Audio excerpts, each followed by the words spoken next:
Express yourself through art and show the world your heart. Express yourself through art and show the world your heart. You're in the know with Esther and Larry. Art on the air today. Stay in the know with Larry and Esther. Art on the air our way. Express yourself through art and show the world your heart. Express yourself through art and show the world your heart. Welcome. You're listening to Art on the Air on WVLP 103.1 FM and Lakeshore Public Radio 89.1 FM, our weekly program covering arts and arts events throughout Northwest Indiana and beyond. I'm Larry Breckner of New Perspectives Photography, right alongside here with Esther Golden of The Nest in Michigan City. Aloha, everyone. We're your hosts for Art on the Air. Our theme music is by Billy Foster with a vocal by Renee Foster. Our underwriters for Art in the Air are Valparaiso University's Brower Museum, regional art patron Mary Levan, and our landlord Walt Breidinger of Paragon Investments. Thank you for your generous support. Art on the Air is supported by an Indiana Arts Commission Arts Project grant through South Shore Arts and the National Endowment for the Arts. Thanks to Greg Kovach, WVOP's station manager, and Tom Maloney, Vice President of Radio Operations at Lakeshore Public Radio. Art on the Air streams live at WVLP.org and is rebroadcast on Monday at 5 p.m., plus is also heard on Lakeshore Public Radio, 89.1 FM every Sunday at 7 p.m., also streaming live at lakeshorepublicradio.org, and is available on Lakeshore Public Radio's website as a podcast. Our spotlight interviews are also heard Wednesdays on Lakeshore Public Radio. Information about Art on the Air is available at our website, breck.com/AOTA. That's Breck, BRECH.com/AOTA. That includes a complete show archive, spotlight interviews, plus our show is available on multiple podcast platforms, including NPR One. Please like us on Facebook, Art on the Air, WVLP, for information about upcoming shows and interviews. If you're interested in being a guest or sending us information about your arts-related event, exhibit, please email us at aota@breck.com. That's aota@breck, BRECH.com, or through our Facebook page. Art on the Air is always looking for financial support. We'd like to thank our current supporters. If you're looking to support Art on the Air, Esther and I especially would invite you to become an underwriter of this program in particular. We have information on our website at breck.com/AOTA. You can find out support information there. So don't just be an Art on the Air listener. Become a supporter or underwriter in whatever amount you're able to do so we continue to bring you great content and this great local programming. And like I say every week, don't give till it hurts. Give till it feels good. And you'll feel so good about supporting Art on the Air. And Art on the Air Spotlight, we'd like to welcome from South Shore Arts, Kelly Freeman, who's the Executive Assistant and the Region 1 Representative for the Indiana Arts Commission, and which makes her the new Donna Catalano representing the grant funding. Kelly, welcome to Art on the Air Spotlight. Good afternoon, and thanks for having me on your show today. Welcome. Well, we'd like you to talk about, because it is grant season in January here as we get up, and there's a whole bunch of things going on. So kind of bring us up to date on grants for the new fiscal year.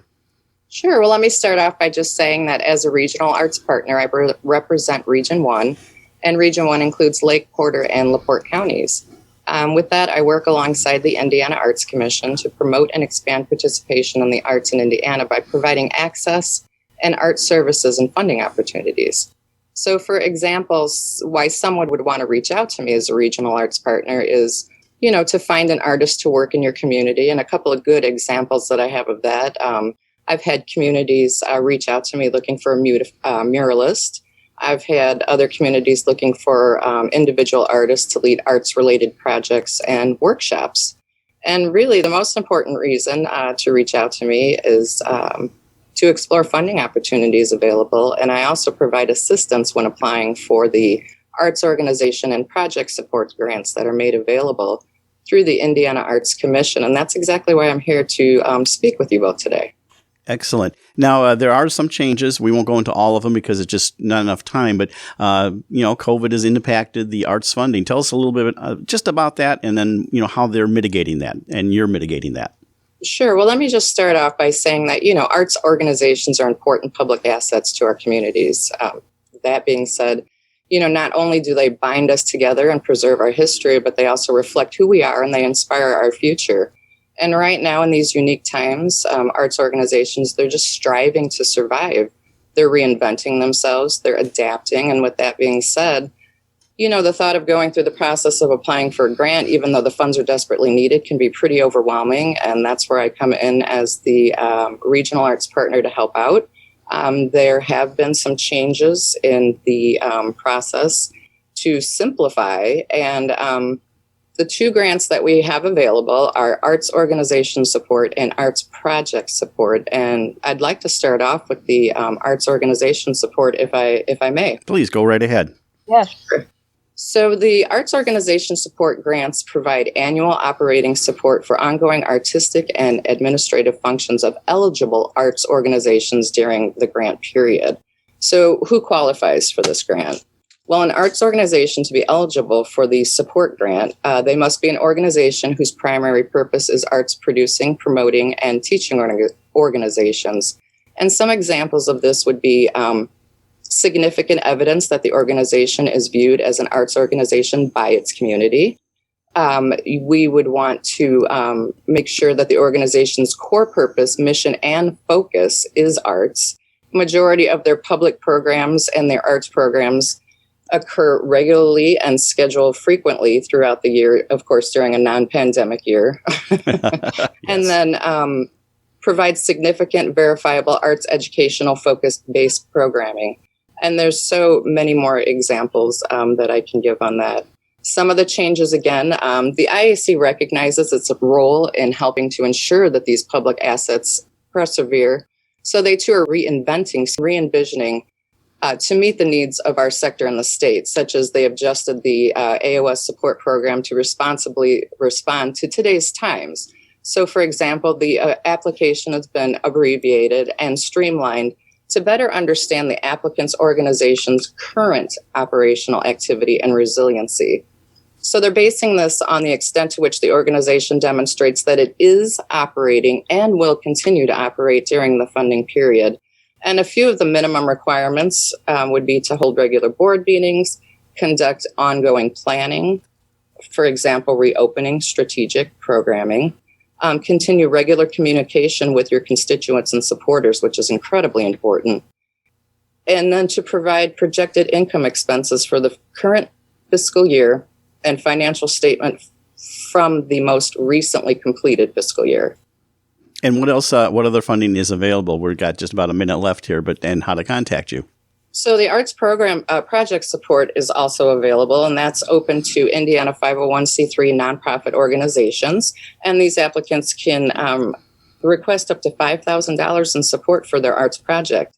To reach me, you can contact me via email at kelly@southshoreartsonline.org. You can also go to southshoreartsonline.org. On our website, we have a square apply for a grant. It's on our front page, and it has all the information you need, along with what I just mentioned. There's links to valuable upcoming webinars that are also hosted by the IAC that will give you an in-depth look on the FY22 grant information sessions, and for both AOS and APS. And those are coming up in February.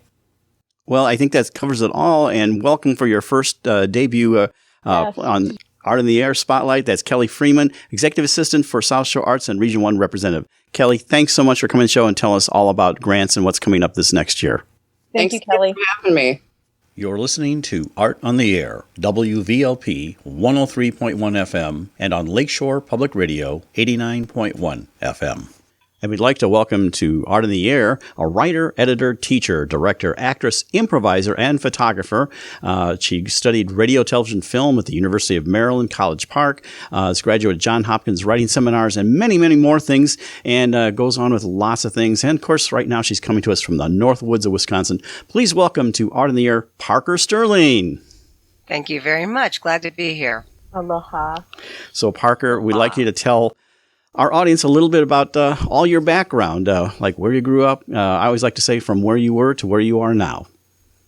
So I grew up in East Baltimore and not far from the Chesapeake Bay, and got public education,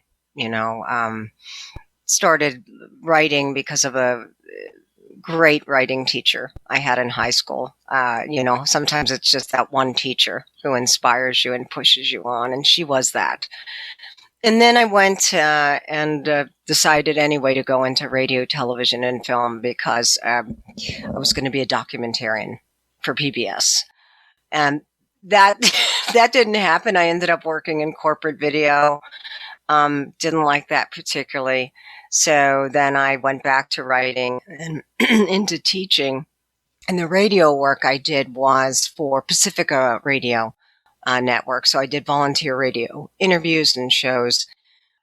At that time, or along the way, I started getting involved in theater as an actor in community theater in Baltimore, and never imagined that that was going to be my mainstay. But it was a continuous thread throughout my life that I came back to.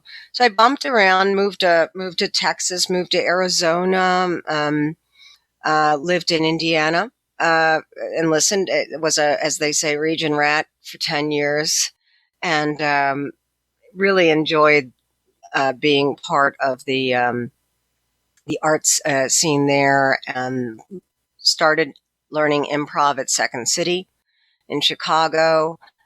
Started my formal acting training at Meisner Training in Chicago, and really enjoyed having both the access to Chicago's substantial arts organizations, from the Art Institute to the Symphony to the Opera, as well as living in the woods and along the lakeshore of Michigan and looking at those big oak trees. So I felt like I had the best of both worlds, the dunes and Chicago for 10 years. Also saw phenomenal theater. And during that time, and acted in Chicago. And during that time, I suppose then I started to really look much more seriously at playwriting and acting and directing. Because what I was seeing was so very fine productions that it was just pushing my boat, if you will, along the current toward that shore. So now I've directed in person up here and online through Act Your Page, and started an improv troupe here.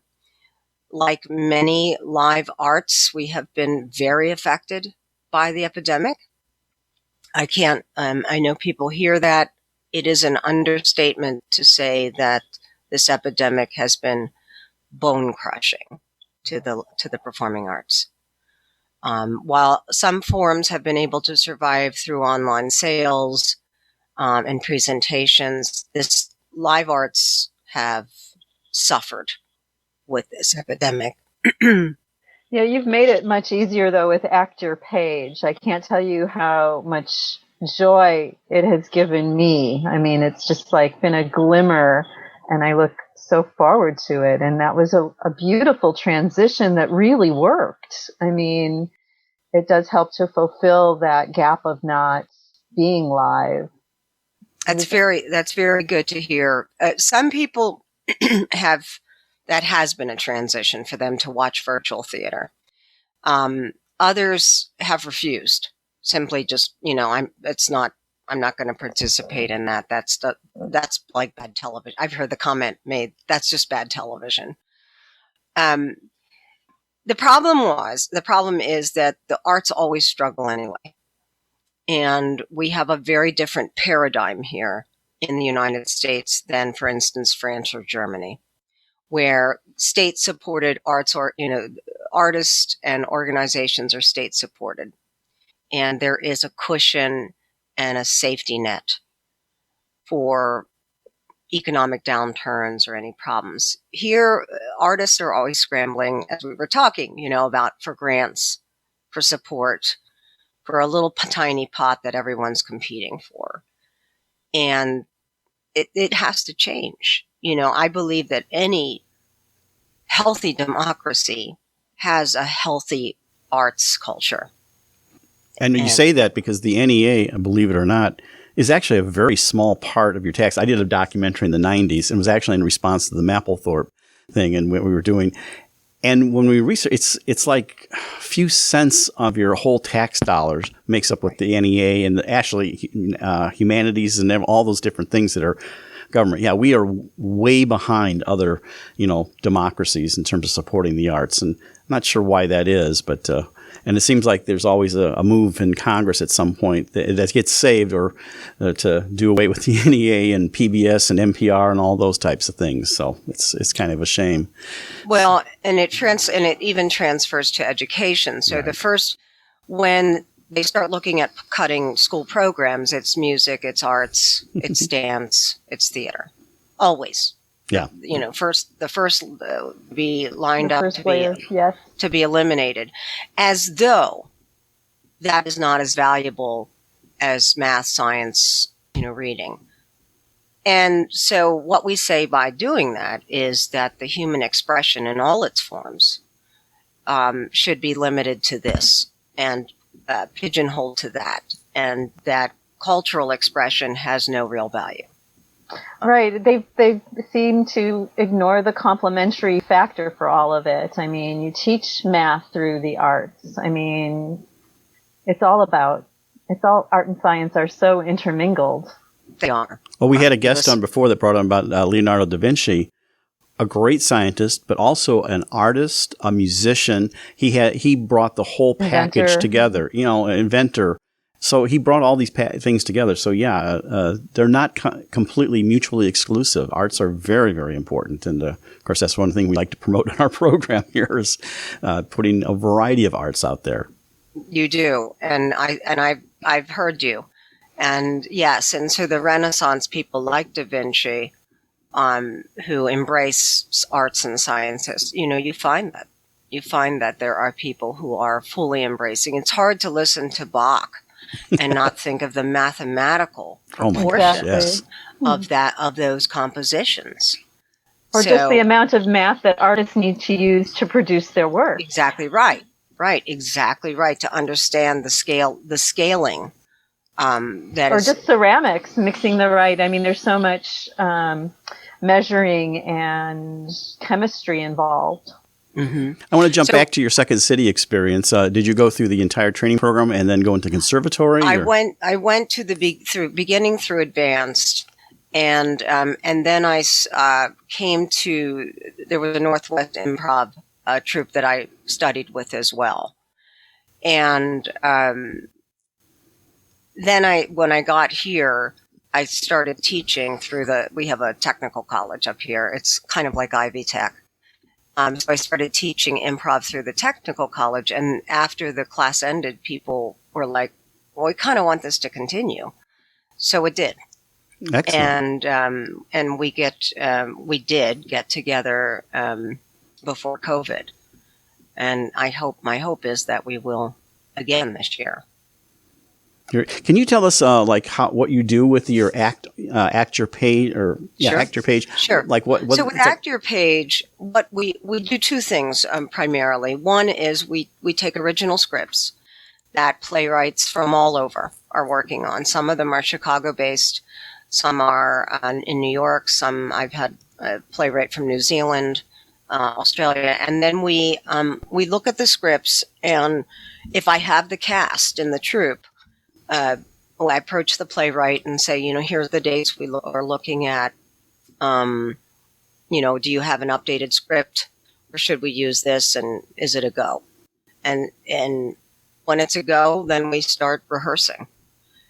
So there are other virtual theater companies, and they have a variety of processes, but that's mine. I like to get at least a couple of rehearsals in, including a tech rehearsal. As much as possible, I try to enhance the Zoom process by, with music or sound effects and minimal narrative insertion, meaning I'm not reading scene descriptions and intervening with that process. And then the other thing we do is we'll look at classical works, and some of my actors are from all over as well, New York, Seattle, Chicago, all over, and I have equity and non-equity, and they've been idle through this process, and they don't want to, they want to keep their chops, So we will do scene studies of classical works that they might audition for at some point, and or that they would use for a demo reel. So if you're an actor and you're listening to this and you want to work with a pretty gentle and encouraging director, you should contact me. And we'll have Parker's link on our page, Yeah. so you can just click on that and get to her. I think everyone fully realizes the limitations of Zoom in terms of as a theatrical medium. That said, what has made me really heartened, comments like Esther just made, is that there are people who have said to me, I forgot this was a Zoom production. Because your actors are taking such good care with their props and how they're doing it. It's not just a cold, I'm just sitting here reading. They're actually acting it, and you feel it. I mean, I feel the passion of it. And when they take the time to enhance the audience's experience by adding the props, by working together, it's wonderful. I always leave enriched. Thank you for saying that. I feel very blessed to have the actors I have. They are just wonderful. They're talented. They're dedicated. They use filters. They use makeup. They prop change. They go through all of it, and sometimes with maybe a minute or two to make a change. I learned about Actor Page through my dear friend Laura Force Scruggs, who is just a brilliant genius. She is. And so, I'm so grateful that, she's so good with her social media that, she put Actor Page out there. She is. We've done many of her scripts, and she's very good at promoting other people's work and shining a light on. Which, I've said to her, you're like the ideal playwright. This can kind of become a narcissist game, right? Because it's, what about me? What about me? What about my program? But Laura has such a esprit de corps. Yeah. And she will shine a light on a little tiny production nobody's ever heard of. Yeah, she's so generous. She's very generous of spirit, and something that is completely selfless. Right. She posted about a quilting exhibit at the Art Institute, beautiful quilting by an African-American artist. She'll just do that, every day. Well, she just bubbles over with joy, and it's not, it's genuine. It's genuine. Parker, where do you, the actors that appear in those, are they from your little niche of the Northwoods, or they come from all over? They're all over. Okay. Yeah. So they're equity and non-equity. New York, I've got some New York City, Long Island, Seattle, Chicago. Yes, we do have some actors here in the Northwoods. This is the third coast, right? Kind of, sort of. Well, like in the central part, there's North Lake Playhouse. I'm sure you're familiar with that. Say that again? North Lake Playhouse. It's just in Vilas County, just south. They have a... Oh, I don't know about that. Oh, my gosh. No. Yeah, it's like they do mostly like a whole summer stock type thing. I think it's all non-equity, but they do have like national auditions, and it's been there for, I don't know. I'll have to look this up. Yeah, it's just outside of... Minocqua? It's south of Minocqua. I think it's Hurley or something like that, or... Well, that's north. Hurley would be north. North, yeah. It's further south, whatever. Hazelcrest. Okay. Yeah. It's in that area. Okay, I will look that up. We have two theaters in the Chiquaquaman Bay area. Chiquaquaman Theater Association and Stage North. And then Ironwood to our east, about 45 minutes. We have a theater there too, Theater North. And then Duluth to the west, 90 minutes. We've got multiple theaters there. Those would be larger stages, larger productions tend to be. But in terms of an arts colony here, in terms of artists, it's a fairly rich area, particularly for visual artists. And we have a pretty active, our Chiquaquaman Bay Arts Commission is pretty active. And it's going to be interesting to see where that goes over the few years. But they created a thing called Authentic Superior this year that would allow ceramic, makers, the painters, etc., to have to vend their work to the online public. So I think that's only going to grow because it's just such a naturally gorgeous area. So tell us about the writer and your writing workshops and how that's working out. The writing workshops are, they also started at WITC, our technical college, and then they just, they grew beyond that in terms of when COVID hit, we went online. I was able to incorporate to make it international. So I have friends in Turkey who join us, and I have a friend in China who I hope is going to join us. So it's multi-genre. Fiction, nonfiction, essay writing, poetry. I don't have any playwrights yet. So it's ongoing? It's ongoing. It's ongoing. We meet at least once a month, generally twice. A couple hours. We talk about the craft. We focus on some aspect of the craft, and then we workshop. It's a very gentle, positive, constructive experience. I throughout my bachelor's degree and some postgraduate education and my graduate degree at Hopkins, I saw the good, the bad, and the ugly of writing workshops. And so what I've tried to do is shape an experience where everyone feels empowered, but also it's not a culture of damning with faint praise. In other words, we are trying to get to the core of what's really working in a piece, and trying to exalt or in some way encourage the writer to get to that level throughout the piece. One thing I always like to ask is, how obviously you've already addressed this, how COVID's impacted you. So tell us a little bit of that personally, but also what you're looking forward to when it's all over. So personally, I lost quite a bit of income last year with tutor. I tutor and I write and I edit, and I'm a freelancer, and that's how I make my income. And that's one of those things that's also the first to go. When people are in a crunch, they're going to cut out tutoring and they're going to cut out writing, consulting, and all that. What I look forward to is because it's been such a crazy time in so many ways. I look forward to people returning to their humanity and to a humane approach, and to really maybe realizing that all the things that went silent and dark, the theaters, the galleries, the cafes, how valuable those places are, how really critical those places are.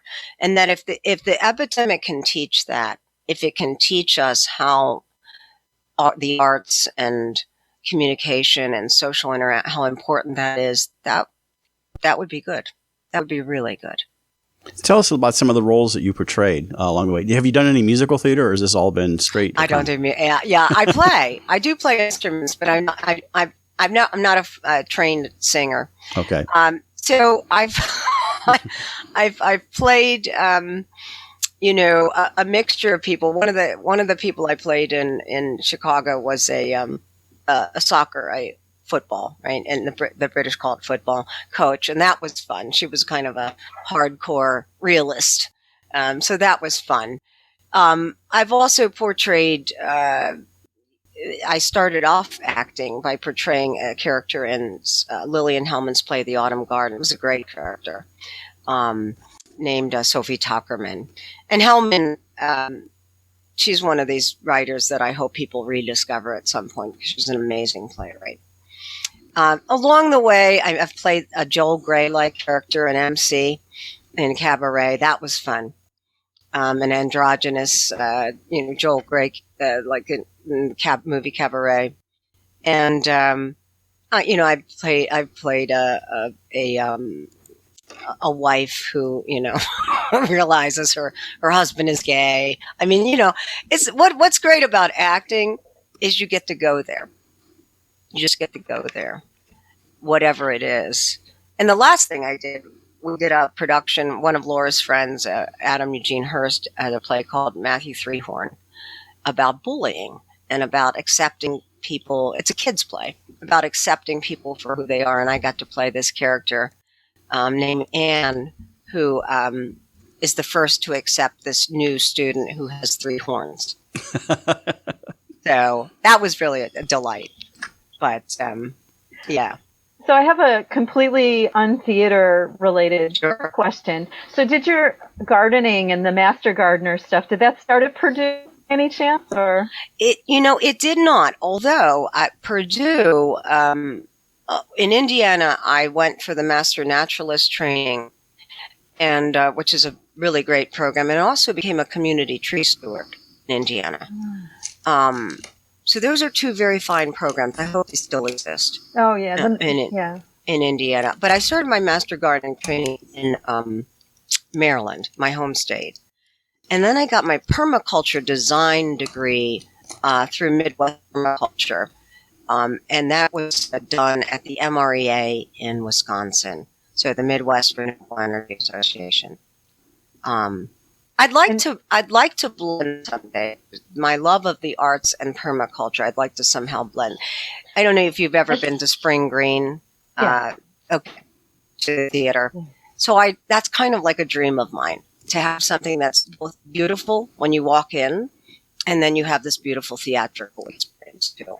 Well, and they are naturally. It's so wonderful to see everybody turning everything into garden, into things, into I've been participating in a couple of the Master Gardener online stuff, and it's just like so wonderful. I mean, now we're home and we're able to, or home more. A lot of us are going to have to transition what we did pre-COVID to what That's our right. futures are going to be. The dunes was and could be again one of the most biologically rich areas in the world.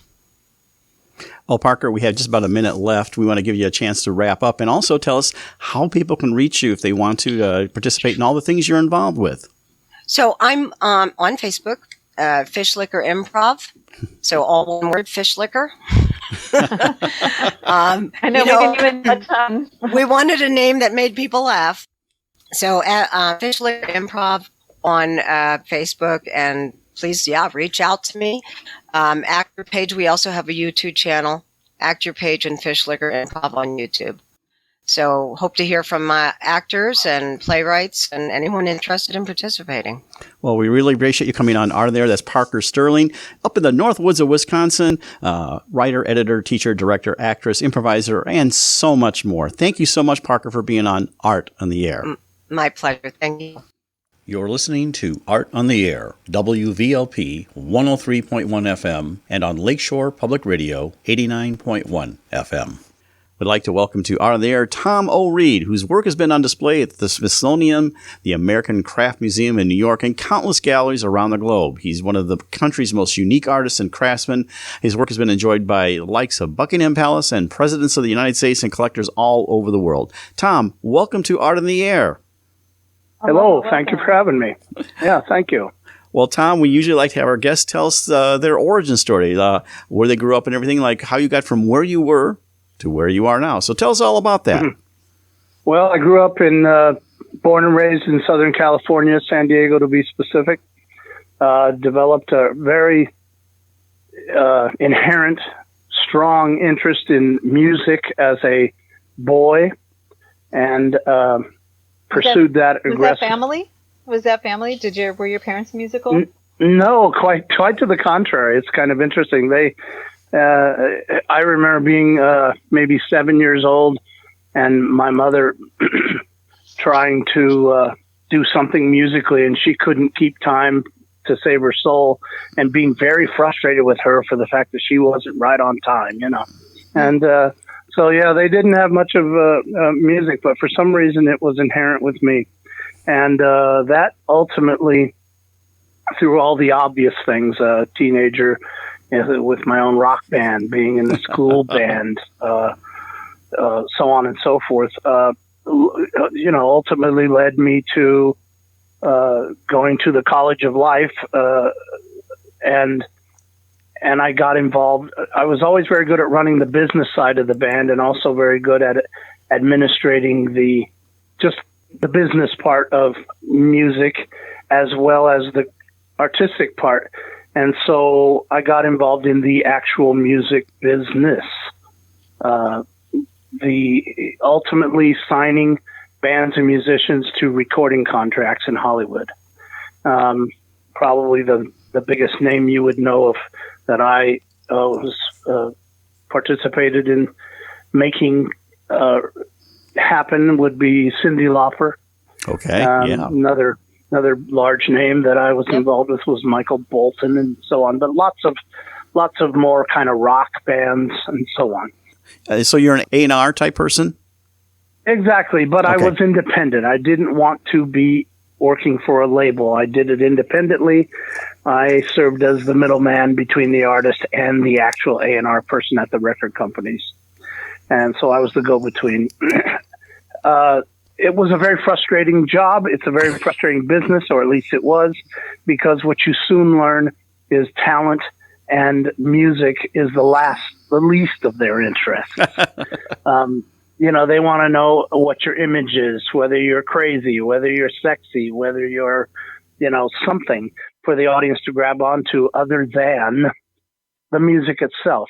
And I used to always jokingly say, are there no fat, ugly girls that know how to sing, or just Beyonce, So I really got tired of having to worry about all that other stuff that had nothing to do with the creative process of being music or quality music.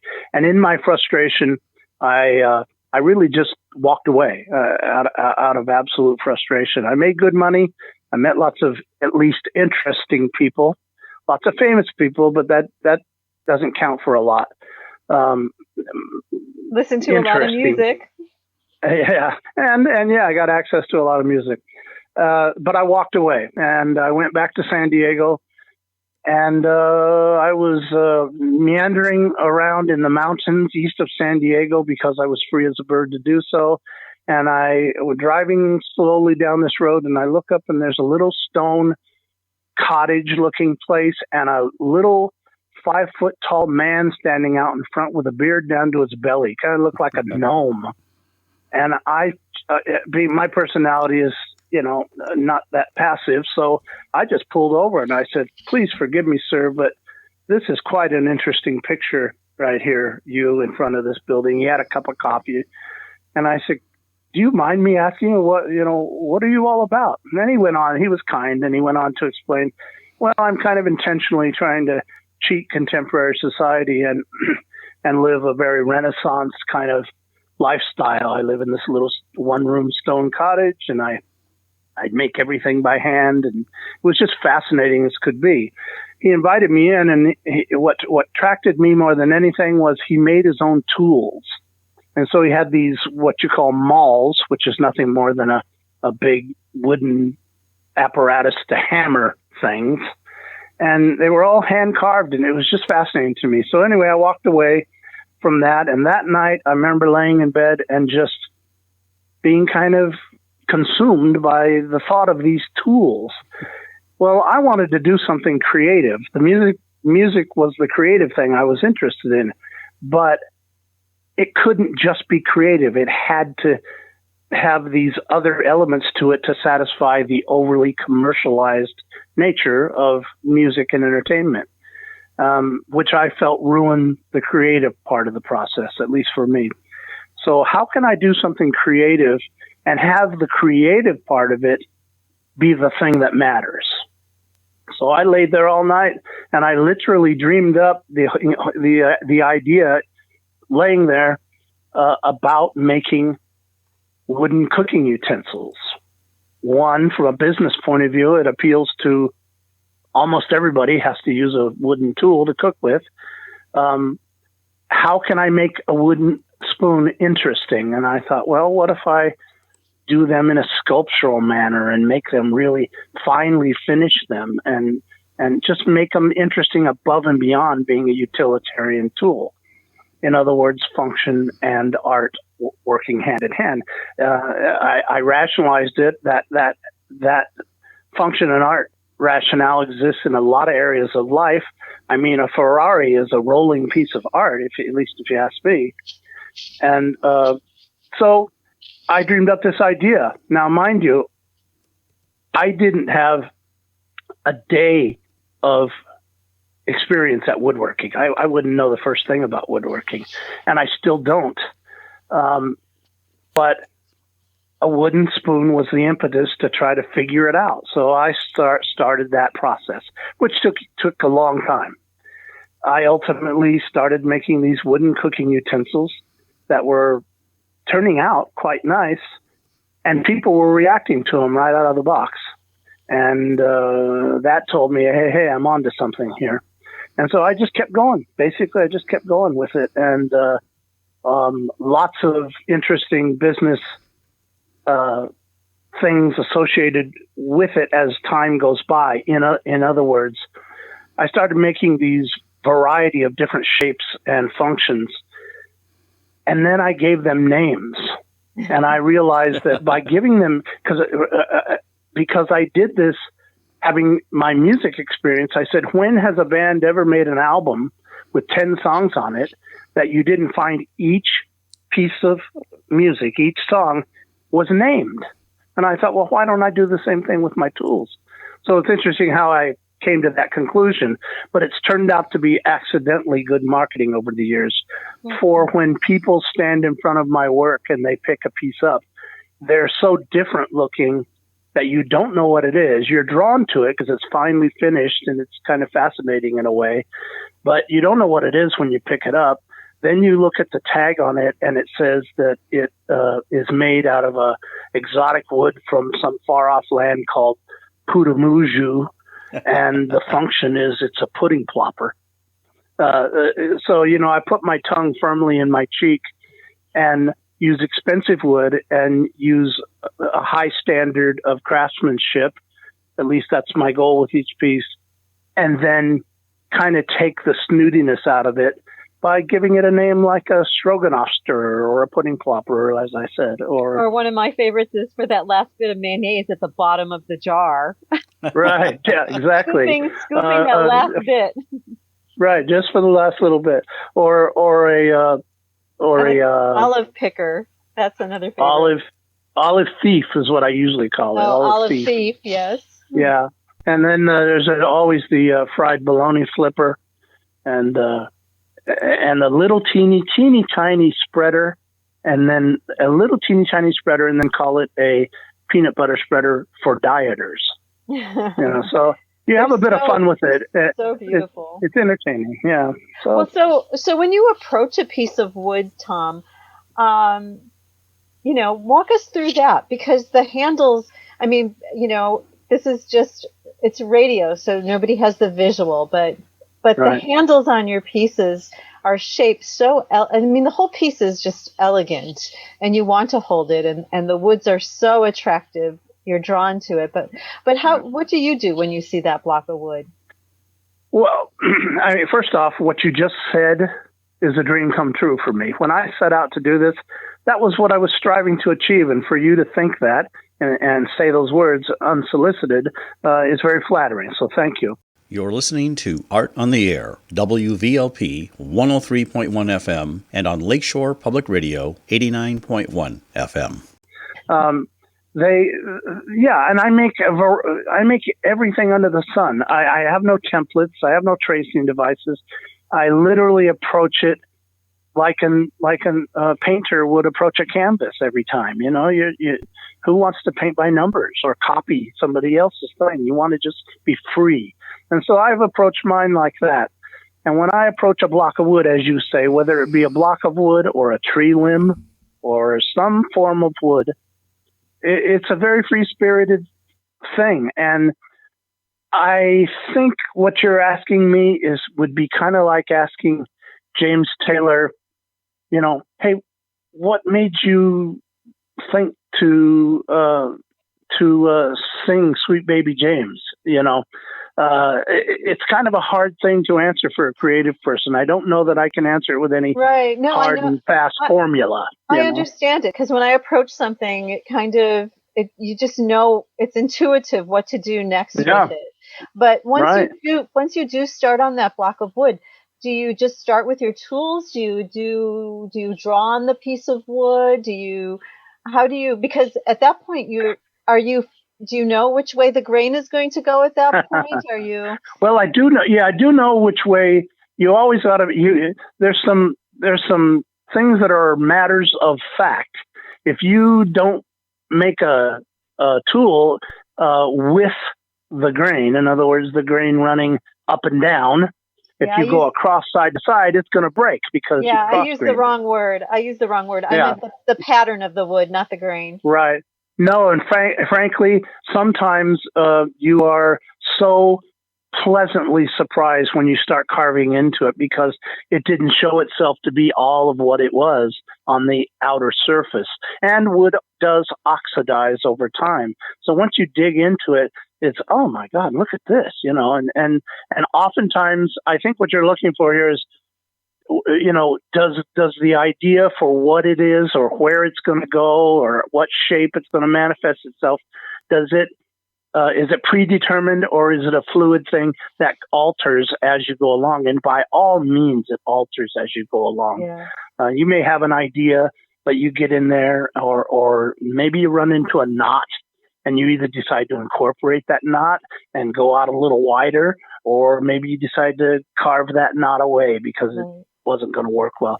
But yeah, it is a fluid process. Yeah, it is sort of like I do stone sculpture, and that's exactly what it is. You have no idea really what it's going to be until you start sanding away and working at it, and you have to go with the intrinsic properties of whatever piece of stone it is. Because there are surprises. That's one element of it. Right, exactly. That's one element of it. The other element of it is when you do something as I have done for now 33 and a half years, you find out what certain things of what you do, what gets, maybe the biggest reactions. And so from a business point of view, you're a fool if you don't take notice of the things that get the most universally positive reactions, because I am an artist, but this is how I make my living. So I would be foolish to not make the pieces that I know are going to sell and that are going to get a good reaction. But like I said earlier, I don't want to be a slave to just making formulaic things. So even though I might make a pie server today and then I'll make another one tomorrow, they kind of casually look the same, but they're never the same, no matter how hard you try. Well, maybe their function is the same, but they're very, they're very that's different right. from each other. And again, I give a musical analogy. If I'm Elton John and I have a hit record and I play that song tonight in Indianapolis, Indiana, and tomorrow night I play it in Chicago, I don't care how hard I try. 2 nights, same song. There's no matter how hard I try, they're not going to be exactly the same, Right. The two queens come into your life, Queen Elizabeth and Julia Child. Well, the Elizabeth one, I was in my gallery in Southern California, and a couple of young ladies drove up, parked in the parking lot, and got out. And they looked very Southern California. They had kind of little summer dresses on. It was a sunny Southern California day. And these 2 girls, young women, came into the gallery and they started looking around. And as they started talking to each other, they had accents, British accents. I never thought a thing about it. You got to remember, life in Southern California means you see and hear just about every version of humanity that there is. And so we don't think much about that. So these young ladies were looking around. I gave them time to look, and ultimately I walked up and introduced myself and told them if I could help them. And so they asked a bunch of questions, and we had lots of interaction, and they ended up choosing quite a number of pieces. I remember thinking, this is a nice sale. This is great. And they laid down their, I don't know, at least 10 or 12 pieces that they had chosen that they wanted to buy on the counter. And I rang them up and so on and so forth and sent them on their way. And they were just happy as could be and so on. Well, about, 3 weeks later, I get a telegram. I've never got a telegram in my life. This was peculiar. I got a telegram, and upon pursuing it, it's a telegram from Buckingham Palace. And the note says, we want to thank you. We visited your gallery, and you were so kind, and we love our pieces, and want to thank you for your hospitality. And we wanted you to know that the Queen Mum loves her piece. Like she's cooking, right? Well, they are works of arts, aren't they? Esther, Esther, you handle those, his pieces, don't you, in the gallery? Yes. Well, you gave us. Honored to do so. She gifted it to us, and I just made the connection that was your work, and my wife uses it just about every day. So I think we have. Oh, great! I think it's a stylish stirrer is what you gave us, but there you it's go. kind of a darker wood. That name, yeah. Yeah, and it's a darker wood, and I just made the connection that when Esther gave that to us, that's from you. So excellent. Yeah, wonderful. The other queen. In answer to your question, the other queen being Julia Child, not a dissimilar story, but I got a phone call one day from a young woman who said, I am Julia Child's assistant, and we would like to come to your shop. I said, oh, great. And she says, well, we hate to do this, and I don't want to come off the wrong way, but, she'd like to be able to shop kind of without interruption, And I said, no, don't you think about it. I will be more than happy to lock the door, put the closed sign out for an hour, So anyway, we made arrangements, and they came, and we did just that. And she picked pieces, and it was just such an honor to interact with her and have her give commentary on my work. And she's the one who said spontaneously something that meant the world to me, and I've used it as a company slogan ever since. And she said, these pieces are truly a marriage of function and art. And I thought that was so perfect. And I told her, I said, may I use that? And so now that's been on my, my letterhead and my biography, and just about anywhere I can slap it with a quote from Julia Child for all the obvious reasons. Do you have a favorite kind of wood you like to work with? Well, the big picture answer to that is I made a decision early on that I was almost exclusively going to only work in tropical exotic wood. And I don't know that everybody understands what that means. Domestic woods are woods that are, grown and born and raised right here in the United States. The tropical exotic woods grow in fascinating situations. A great many of them are rainforest woods. A great many of them are desert woods. And that requires me to give a little bit of an explanation about rainforest woods, because I was environmentally sensitive from the beginning and didn't want to participate in decimating the rainforest. First off, I don't use enough wood making spoons to ever use one whole tree in my whole lifetime. But I also pay 3 times the market value of these exotic woods, 3 times of what you can normally buy it for the purpose that extra money goes into reforestation of these trees. So not only, do I feel comfortable using them, I feel good about the fact that I am participating in reforestation of these woods. But yeah, I like the exotic woods for several reasons. They're significantly harder, heavier, and denser. So durability is of no doubt or question. They are always very colorful and fascinating visually by comparison. Our domestic woods are nowhere near as hard, heavy, dense, and they don't have anywhere near the incredible grains and colors. And, some of these woods they just don't look like wood. They're beyond imagination. No, they're so tight and solid, it's just really... Yeah. And that brings me to another important point.